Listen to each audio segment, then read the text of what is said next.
Bienvenue sur Moral History, là où chaque histoire touche l'âme. Si cette histoire t'a inspiré, abonne-toi dès maintenant pour ne manquer aucune des prochaines leçons de vie, récits spirituels et contes qui font réfléchir. Active la cloche pour être alerté à chaque nouvelle vidéo. Partage ton avis en commentaire. Quelle morale retiens-tu aujourd'hui? Et surtout, partage cette vidéo à quelqu'un que tu aimes. Une simple histoire peut changer une journée ou une vie. Merci de faire partie de la famille Moral History. On raconte qu'autrefois, dans un petit village bordé par les eaux calmes d'un fleuve, vivait un pêcheur nommé Ilias. Sa maison n'était qu'une cabane de paille, dressée au milieu des herbes hautes, battue par les vents et les pluies.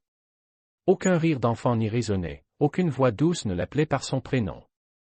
Seuls ses deux chiens errants, recueillis sur le chemin, lui tenaient parfois compagnie. La nuit, quand le sommeil tardait à venir, il écoutait le souffle du vent passer à travers les interstices des murs, comme un murmure lointain d'âmes oubliées. Ilias était pauvre, mais il possédait une richesse rare, un cœur pur. Jamais il n'avait pris plus que ce dont il avait besoin. Lorsqu'il capturait une gazelle dans ses filets tendus au bord du fleuve, il relâchait la plus jeune pour qu'elle vive et se reproduise. Quand il abattait un oiseau pour se nourrir, il remerciait Dieu en silence et baissait les yeux, comme honteux de prendre une vie. Ses mains étaient calleuses, mais son âme restait douce, modelée par la patience des marées. Pourtant, avec les années, la solitude s'était installée dans sa chair comme un froid persistant. Ilias avait dépassé la trentaine, et personne ne portait son nom ni ne partagerait ses vieux jours. Un soir d'hiver, alors qu'il mangeait une soupe maigre parfumée aux herbes sauvages, il posa sa cuillère, soupira et murmura à voix basse. « Assez de solitude, Ilias.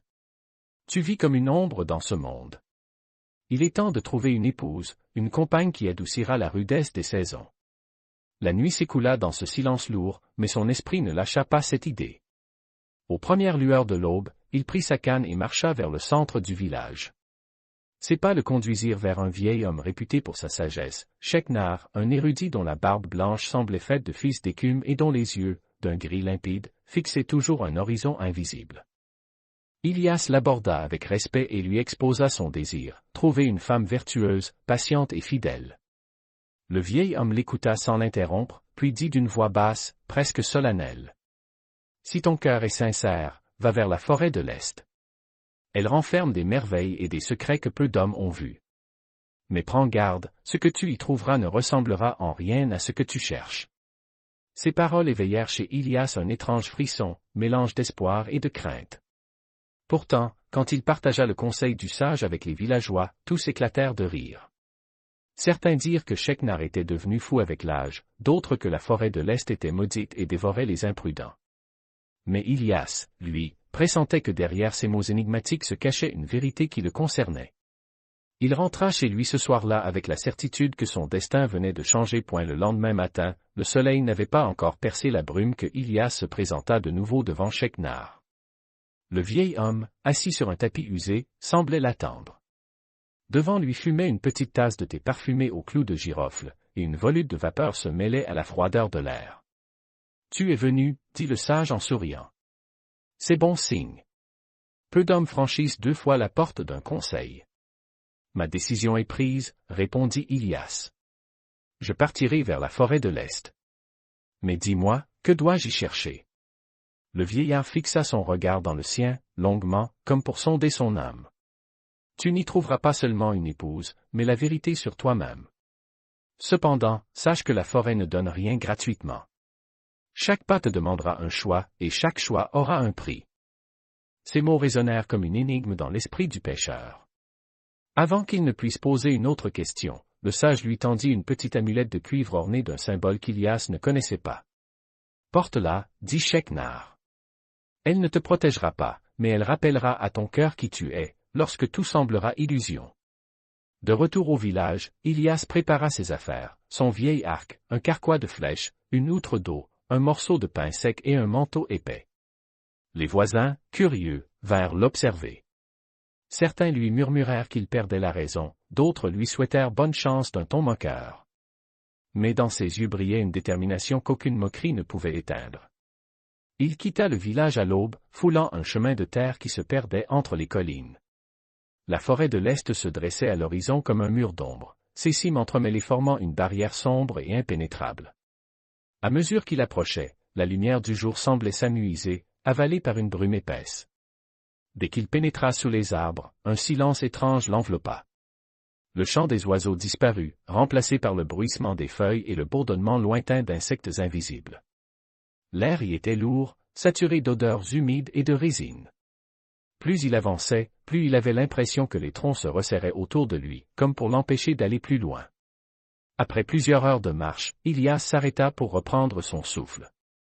Son regard fut attiré par un filet de lumière filtrant à travers les branches. Intrigué, il suivit cette lueur jusqu'à déboucher sur un lieu qu'il n'avait jamais vu, un lac, caché au cœur de la forêt, si lisse qu'il reflétait le ciel comme un miroir parfait. Autour, des buissons fleuris semblaient veiller sur ses rives, et un parfum étrange flottait dans l'air. Ce qu'il ignorait encore, c'est que derrière ces buissons, 3 destins l'attendaient.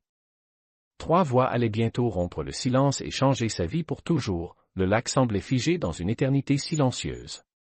Ilias s'accroupit derrière un buisson, fasciné par la pureté de l'eau qui reflétait la lumière tamisée. Mais alors qu'il observait, un son inattendu brisa le calme, des murmures, des voix féminines, douces comme le vent qui effleure les roseaux. Il se figea, son souffle suspendu. En écartant légèrement les branches, il aperçut une scène qui paraissait irréelle. 3 jeunes femmes se tenaient au bord de l'eau. 2 d'entre elles riaient doucement, leurs cheveux longs et brillants comme des fils d'or coulant sur leurs épaules nues.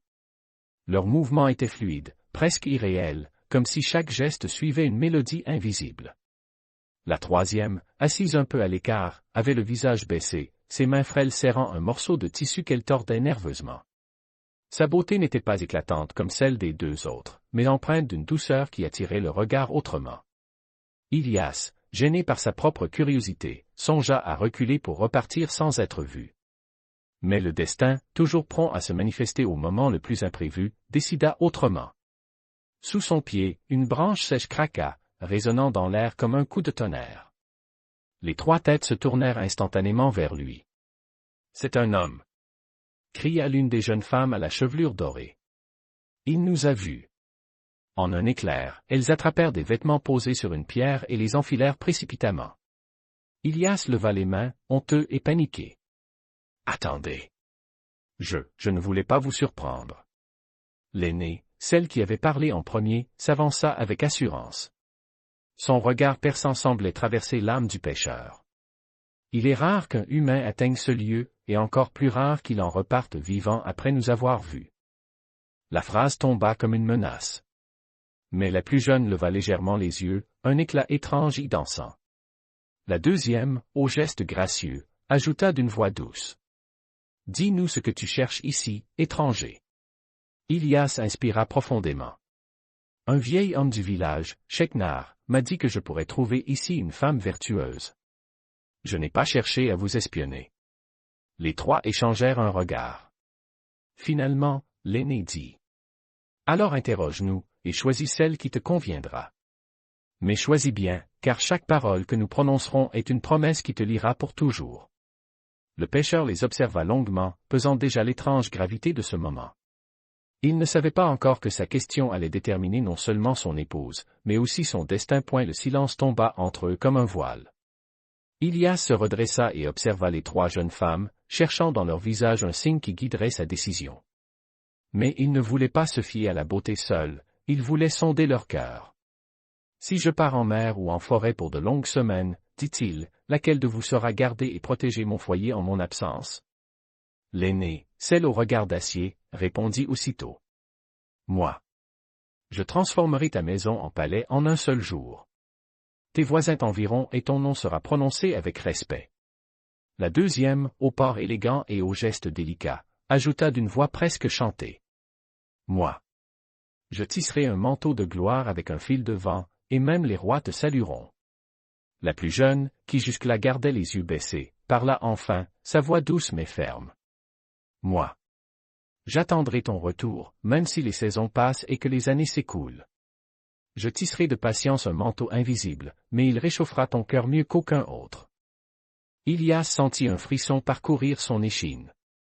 Pourtant, il posa une seconde question. « Si je devais mourir avant la naissance de notre fils, qui d'entre vous saurait l'élever et le guider ?» L'aîné répondit, un éclat d'ambition dans le regard. Je l'enverrai chez les sorciers pour qu'il devienne roi. La deuxième dit avec un sourire rêveur. J'en ferai un poète dont les mots immortaliseraient ton nom. La plus jeune répondit simplement. Je le nourrirai du fruit de mon labeur et lui apprendrai que son père ne tendait la main qu'à Dieu. Un silence lourd suivit ces paroles. Ilias, le regard fixé sur elle, s'agenouilla et dit. C'est toi que je choisis, car tu es comme moi. L'aîné se figea, puis son visage se déforma de colère. Dans un éclat de lumière aveuglante, elle se dissipa en un nuage de fumée. La deuxième se métamorphosa en un grand oiseau blanc qui s'envola vers le ciel, ses ailes frappant l'air comme un adieu amer. La plus jeune, elle, sourit. Ses yeux brillaient d'une lueur tendre, presque reconnaissante. Tu m'as choisi, moi aux paroles simples, dit-elle, parce que tu connais la vraie richesse. Ilias tendit la main, et elle la prit. Ensemble, ils quittèrent la rive du lac, laissant derrière eux le mystère de ce lieu et ses ombres silencieuses. Le retour à la cabane marqua le début d'une vie nouvelle. Samira, car tel était son nom, partagea avec lui chaque tâche, cultivant le champ, préparant le repas et l'attendant chaque soir à la porte. Les jours s'écoulèrent ainsi, rudes mais apaisés. Pourtant, la pauvreté s'intensifiait comme un orage lointain qui approche inexorablement. Les saisons passèrent, et malgré les efforts d'Ilias et Samira, la pauvreté semblait coller à leurs pas comme une ombre infatigable. Les filets revenaient souvent vides, le sol se montrait avare de ses fruits, et parfois, le couple partageait un simple morceau de pain et un bol d'eau claire. Pourtant, jamais ils ne se plaignirent l'un à l'autre. Leur complicité, tissée de patience et de respect, les maintenait debout. Puis vint ce soir d'hiver où le vent soufflait plus fort que d'ordinaire, hurlant contre les murs fragiles de leur cabane. Samira, le front perlé de sueur, serrait la main d'Ilias. Ses gémissements se mêlaient aux rafales, comme si la nature elle-même participait à son épreuve. Après des heures d'attente et de douleur, un cri nouveau s'éleva dans la nuit, celui d'un enfant. Mais ce n'était pas un cri ordinaire. Il avait la force du vent qui traverse les montagnes, un souffle étrange qui semblait porter un écho venu d'ailleurs. Ilias, bouleversé, prit son fils dans ses bras. Samira le regarda avec un sourire fatigué et murmura. « Voici ton fils. Son destin a été scellé avant même sa naissance. Son nom est Nour al-Kalb. Lumière du cœur. » Les jours suivants, Ilias remarqua que l'enfant avait une manière particulière de s'endormir, il se calmait uniquement quand le vent soufflait, comme si ce dernier lui chantait une berceuse secrète. Les anciens du village, venus voir le nouveau-né, chuchotaient entre eux, troublés par cette singularité. Un soir, alors que la lune baignait la cabane d'une lumière argentée, Samira s'assit près d'Ilias. Son visage était grave. « Il est temps que je te dise la vérité, dit-elle d'une voix basse. Ilias fronça les sourcils. Quelle vérité? Elle inspira profondément. Je ne suis pas celle que tu crois. Je ne suis pas née dans ce village, ni même dans le monde tel que tu le connais. Il y a 20 ans, j'ai été enlevée et prisonnière dans cette forêt par un sorcier nommé Maran. Il usait d'illusions pour tromper les hommes, les poussant à céder à la tentation et à périr. Mais il observait aussi, espérant trouver un cœur pur. Ilias sentit un frisson lui parcourir l'échine. Et moi? Pourquoi moi? Samira soutint son regard. Parce que tu as refusé l'illusion. Tu m'as choisi non pour ma beauté, mais pour ma patience. En faisant ce choix, tu as brisé le sortilège. Et Maran, ce même vieillard qui t'a envoyé dans la forêt, Sheknar, n'était autre que lui. Il t'a guidé vers cette épreuve pour te révéler à toi-même. Les paroles résonnèrent dans l'air glacé.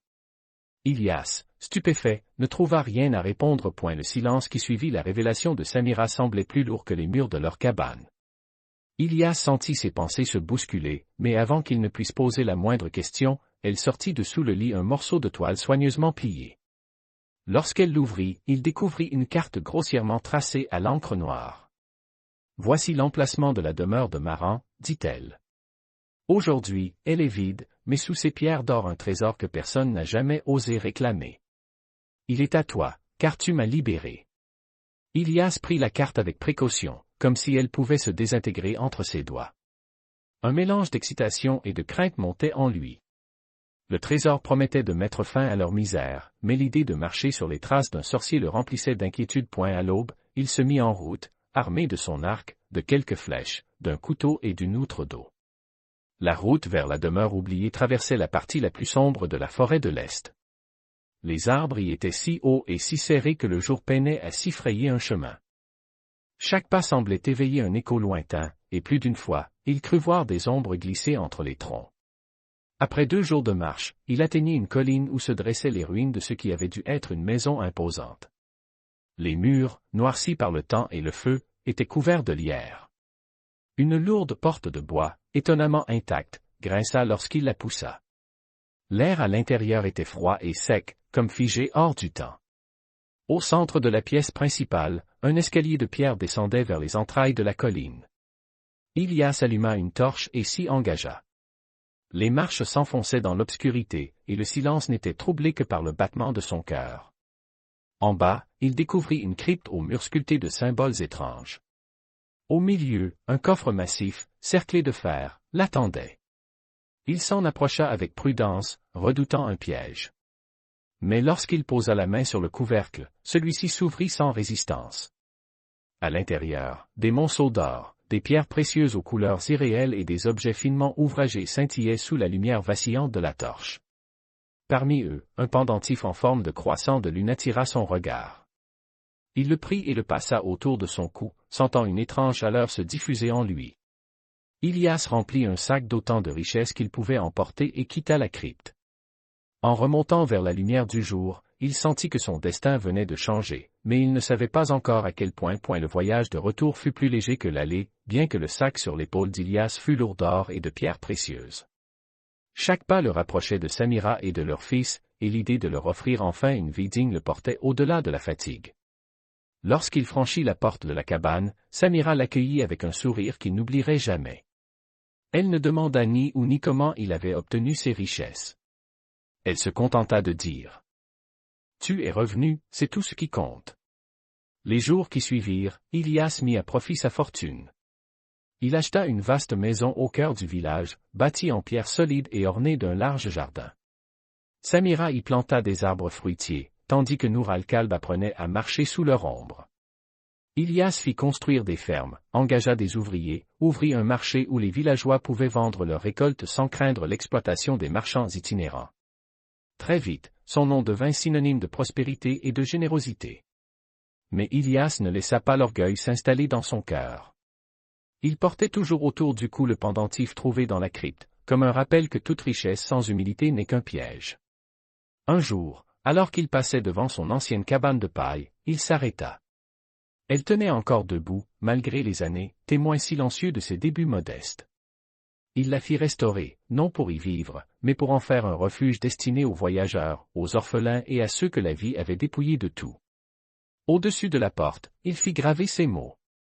Ici a vécu Ilias, l'homme qui refusa l'illusion, sauva la prisonnière et trouva l'amour et la richesse sans perdre son âme. Ce lieu devint rapidement un abri pour ceux qui avaient perdu l'espoir.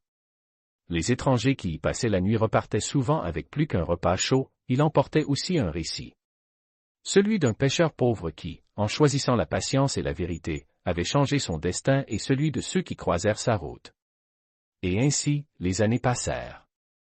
Ilias vieillit auprès de Samira, voyant son fils grandir, fort et droit. Le vent continuait de souffler autour de leur maison, et chaque fois qu'il caressait les murs, il semblait murmurer la même promesse: les illusions s'effacent, mais la vérité demeure.